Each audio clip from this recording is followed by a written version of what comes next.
And then it turned out that they wanted to like rob us. But the thing is, I left all my phone at home, and I actually had a taser. So I actually, yeah. So I Did you tase him? Yeah. So I basically attacked this guy as he started robbing my friend. I got her bag back. Are you Preparations. ready? Just get all the jibbers out. It's been like weeks since I've been in the studio. Probably need a good stretch and a massage. Yeah.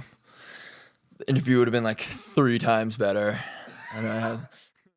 What's up, guys? I hope you're all doing well. Sorry to interrupt the program, but Jason has made a music video, and it basically will give you a bit more information about him and the work he does. It's meant to be funny, it's meant to be satire, and in my opinion, it's incredibly entertaining. So before we get into the rest of the show, I'm going to play that music video right now.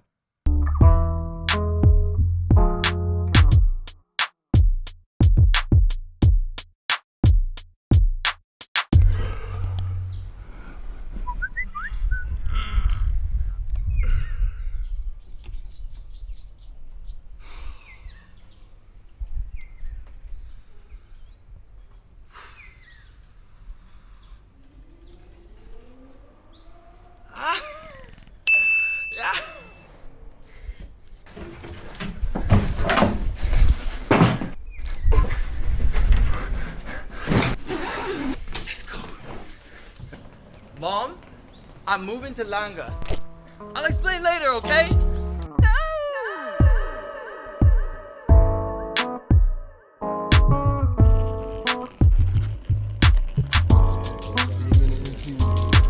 Oh, sorry guys. Sorry, coming through.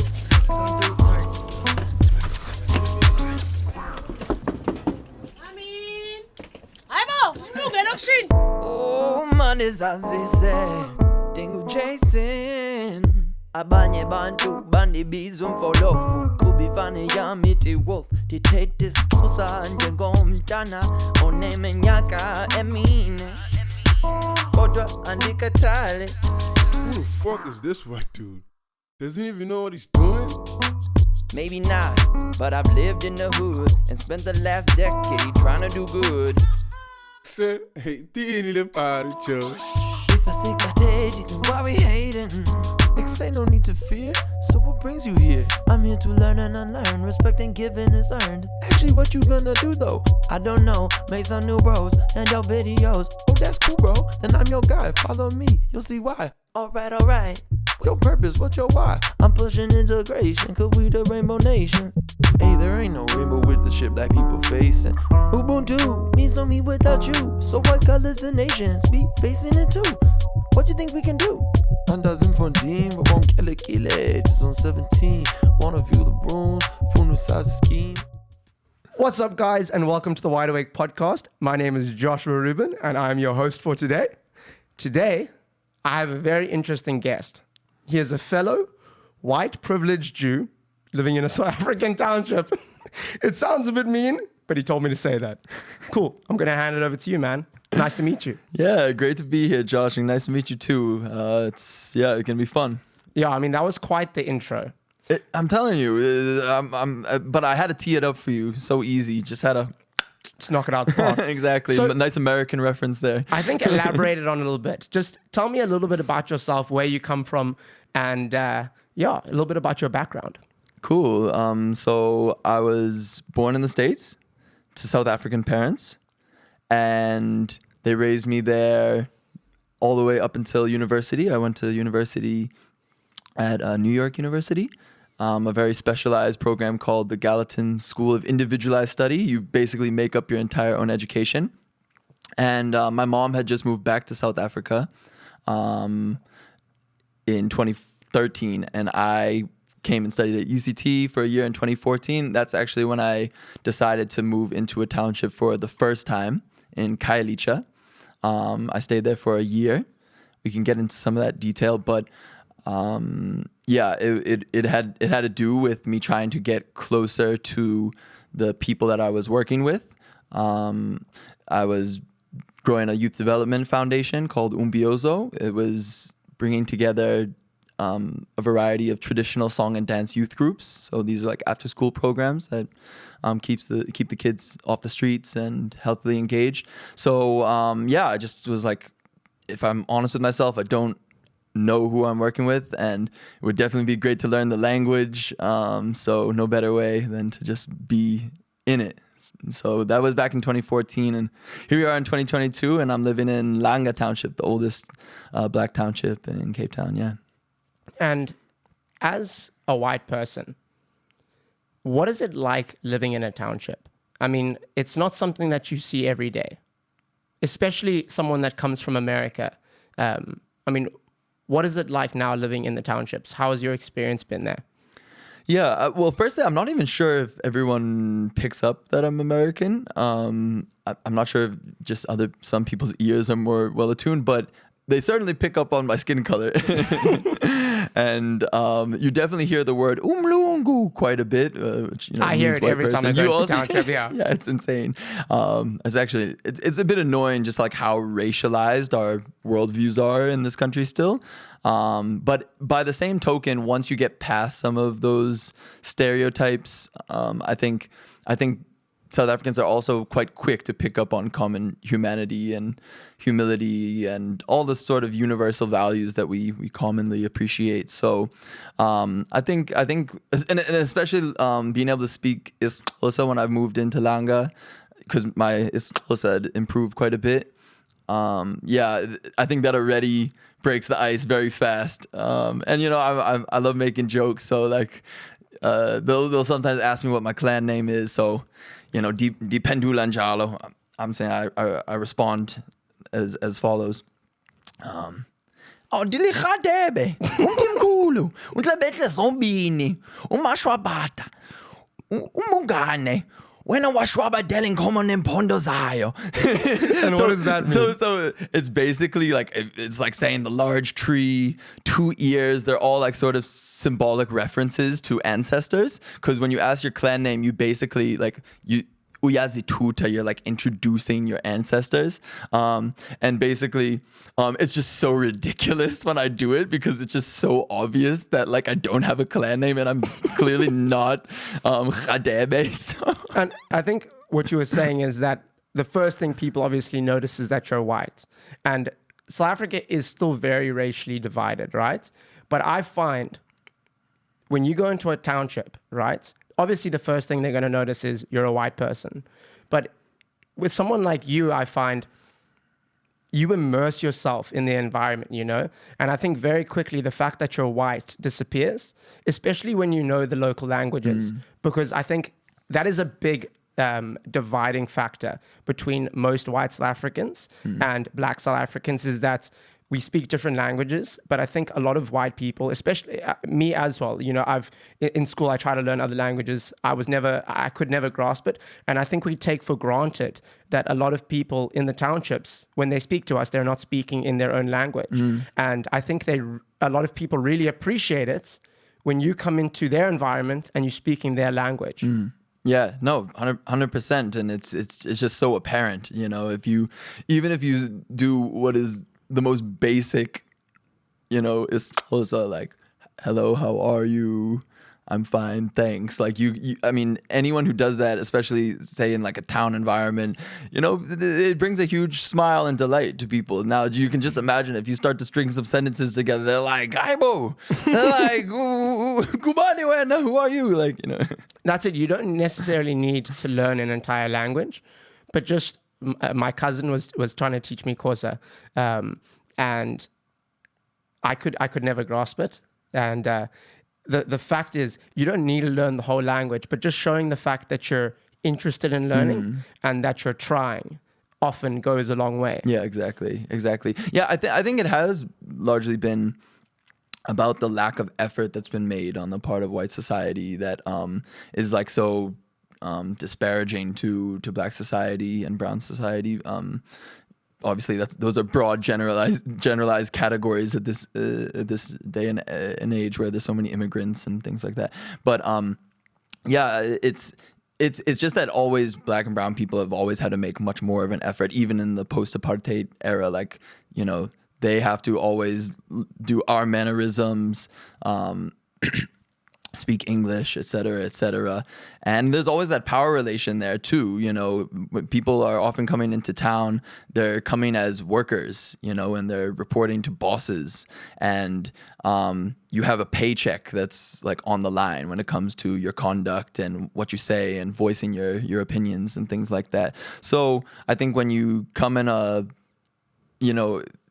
when someone like myself comes into a township and then there's nothing to gain or lose in our interactions. It's just like, you know, It's much more pure. Yeah, it's quite pure.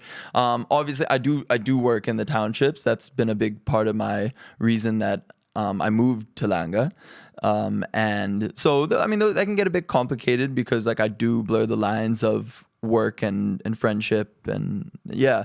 But at the end of the day, I think if you're like a principled person, values centered, then it works fine. Yeah. Can you take me step by step, the decisions and the things you had to do? Was it an impulsive decision to move into a township the first time, or was it something that you thought about and there was like a lot of things you had to do before you could actually do it? The first time I'd come freshly off a social entrepreneurship semester, or a term, as we say in South Africa. And one of the points of emphasis was on human-centered design. So there's like this whole design thinking that you can bring to solving social problems. It's called human-centered design, or HCD for short. And so I think when I came back, I was like asking myself, really, have I done my research in terms of what really are the blockage points for, in this case, as a youth development organization, a child to move from a point of few opportunities, many structural challenges, such as, you know, poverty and poor service provision, to then moving into a successful adulthood where they get education or employment. I realized I could not answer those questions very well. And so I didn't go through it in any sort of scientific way. I was just like, I just need to live in the environment and I'll get a better understanding. But then now, in 2020, well, it was 2021 when I moved in March 2021. It was more impulsive. However, I had been interested to live in Langa almost a year and a half prior to that and was like looking into places to move and stuff. It's just that the pandemic offered a good opportunity. It was actually so quiet and so boring in the suburbs, where I was, staying at my grandfather's or my late grandfather's home. I was like, I want to make content. I want to collaborate with people in the townships. Exactly. So why not just be based there? And I'll definitely have a much more rewarding lifestyle just living in the townships. And I'll continue to learn Isxhosa and so much more. And this is a serious question. Yeah. Okay. Because I can only imagine, as a Jewish white guy, same as me, what was your parents' reaction when you said, I'm moving into the townships? So the first time in 2014, there was definitely a lot of worry and hesitation, or doubtfulness. Eventually, I was just telling my mom, well, you don't have a say in it. I'm an adult and I'm moving whether you like it or not. Pretty much, yeah. And but she was like, let's just make sure we've done our research properly and everything. And so she had me go with her to this like NGO, and she was gonna ask these women whether they think it's safe for me to do it. And eventually, like, she's kind of beating around the bush, and at some point when she's like, okay, just tell me, like, is he gonna die? And they just started laughing. They're like, no, he's not gonna die, are you kidding me? So that was enough reassurance for her. And then this time around, it's even got into the conversation. I actually recorded it. I'll probably release it on my channel at some point. But it was just a couple critical questions of how are you going to keep your stuff safe? How are you gonna keep yourself safe? Like, they're just asking like practically, like, what have you thought through the details? Like, and as you're looking for places to live, just bear in mind these things. And that was like, it was just a very supportive kind of conversation, which I thought was beautiful. That's amazing. Yeah. Yeah. And then I actually lost my train of thought. Oh, over to you. And in terms of where you're staying now, so now you're living in Langa, who did you move in with? So I posted on one of the Facebook groups, like one of the largest ones for Langa, said I'm looking for a place to rent. And someone who I'd actually checked out the apartment of like a year and a half prior when I said I was first interested to move into Langa, he actually reached out to me. He's like, "Hey man, long time. I see you're looking to move into Langa again. I think you should definitely reach out to these guys, Yoli and Sabu. They're building something really cool." He was being a little vague because I think they were like, they'd only just recently launched this this hostel, like the youth hostel kind of thing. It's now transformed into a hybrid like youth hostel co-living space. So you can do month-to-month rentals there, and there's also rooms available for overnight bookings. So that's where I stay now. It's called Zone 17 Co-Living. They're just working on the website, and otherwise you can check out their Instagram. You'll get a sense of what it's about. And so I literally moved in like 1 week after I met these guys. I was like, this is a perfect fit. You guys are also trying to like promote integration in townships, and this will just work perfectly because I run a tour operator. You have an accommodation. These two can very much dovetail. And the people that you're kind of working with in the townships, are they also, I'm sure as like a content creator and someone that's trying to do the work you're doing through storytelling and video production, I'm sure you meet a lot of other people in the townships that have very similar passions. And I found that quite a lot in the townships where I've met people and they love videography, they love photography, but they don't necessarily have the equipment. Have you been able to collaborate with any other artists, photographers, videographers, musicians while being in the townships? Not too much as yet, because this has been sort of a getting set up kind of year.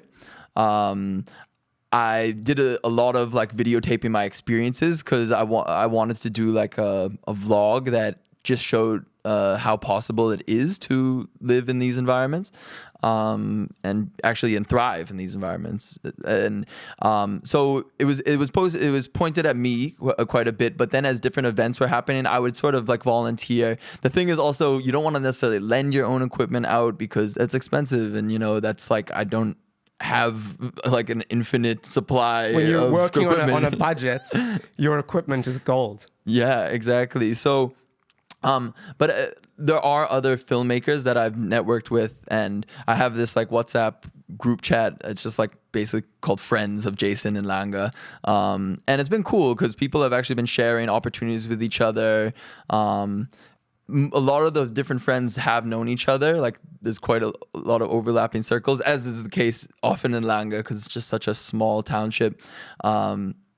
But basically, yeah, I made sure to definitely get some like filmmakers in the mix. So there's like within that group chat, there are musicians, there are filmmakers, there are activists, there are entrepreneurs, chefs. I mean, it's insane the amount of talent that's in that group.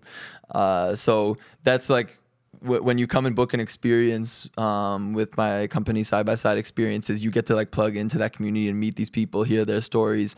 So yeah, the content thing is pretty new. I've been doing the tour operator since mid 2018, introducing guests to various community leaders and awesome people of the township. And then yeah, this YouTube thing was trying to bring it online, and I'm more and more getting into trying to have conversations, tough conversations on, privilege and power, conversations on, political change, and I just want to moderate some of those discussions. So I'm still getting my studio like ready for like a proper launch where I'm getting guests in regularly.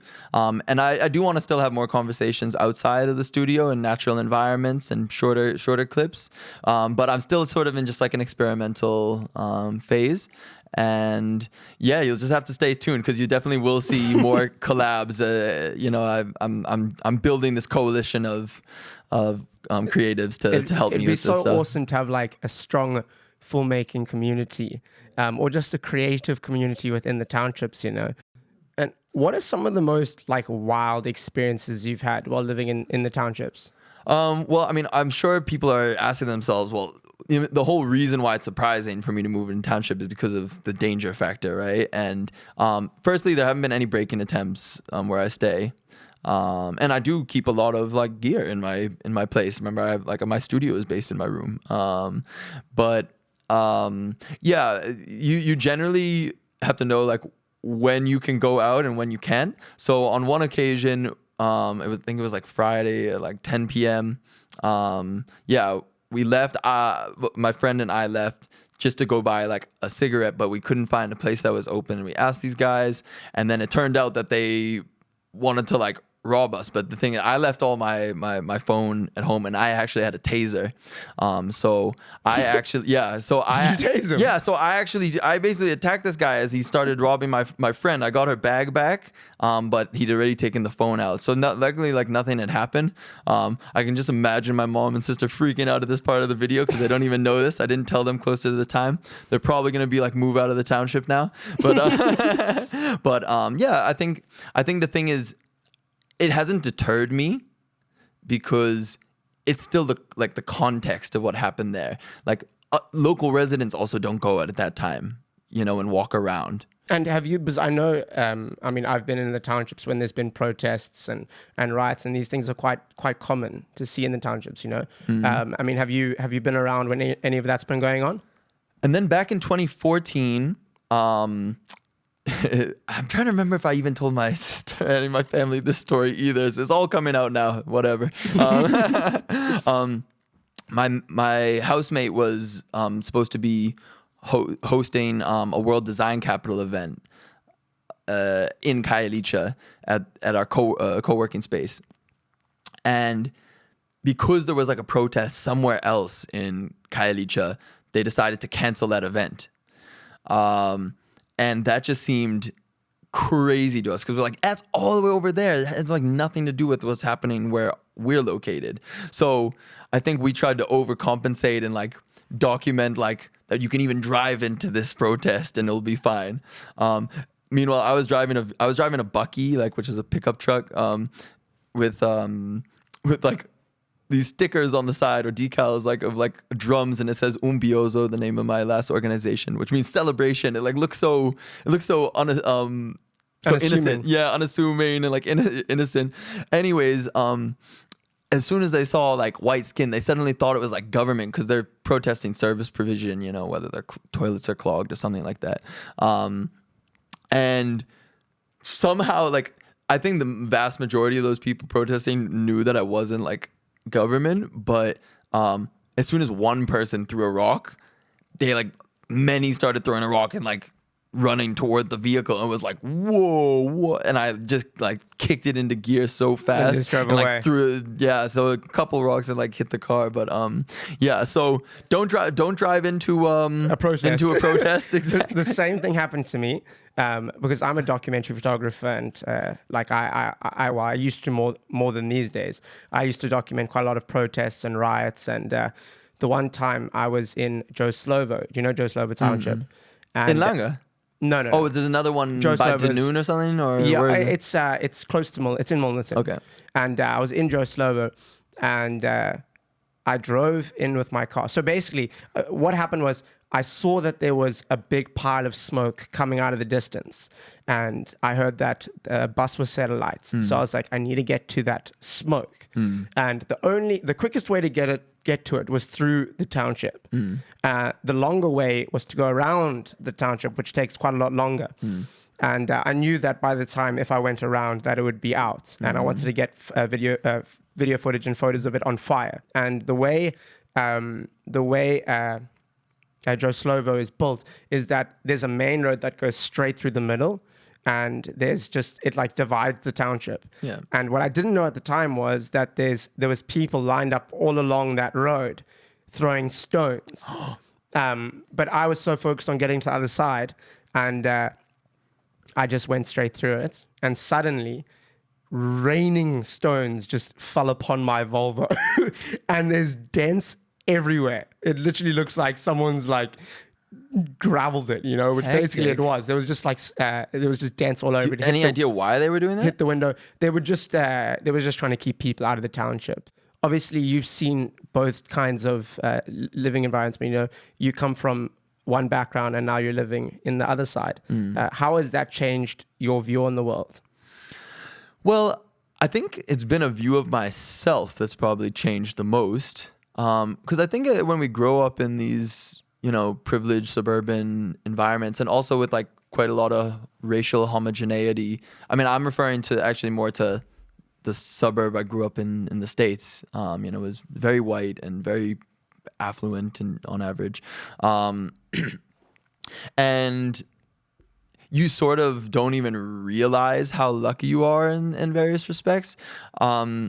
You don't even realize how white you are, like the fact that we can't even like dance well naturally is like already, okay, it's not natural, but the point is like the environment from like all the cultures that have, been born not out of one generation, but like even hundreds of generations of like movement being woven into your society. Like you don't even realize how, and I guess I've also learned how to accept that I am white and not feel shame or guilt about it. I'm just like, these are facts. I, have certain privileges, both legacy in terms of opportunities that my forefathers have had, in some cases due to the deprivation of opportunity of others.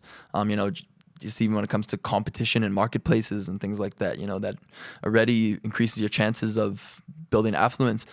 So I'm not, I'm well aware of this country's backstory and how my family has benefited from that, but that doesn't necessarily paralyze me or make me want to hide in a shell or only stick to my own. If anything, it's probably made you want to immerse more.